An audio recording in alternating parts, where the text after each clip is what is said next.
Hello guys, in this video I'm going to show you how to draw on your pictures on the Photoshop application. But first I just want to mention, don't forget to subscribe to my channel because at 100,000 subscribers I am going to show you my whole YouTube revenue statistics and growth strategy, how to make money online. Now let's jump into it. First of all, open the application on your phone. Click on the home button and then tap on photo editor. Here select the picture you want to edit. Slide to the left side and then click on the draw option next to the text section.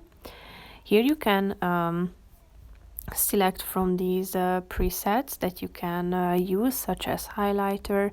So you can use the highlighter. Here you can find the highlighter colors. You can add the drawings.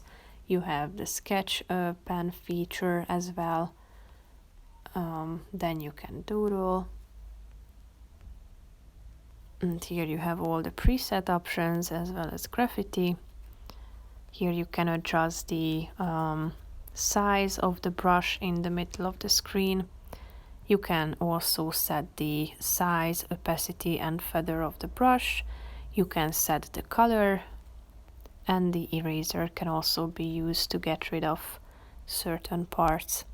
So basically that's it for this video guys. See you in the next one. Bye bye.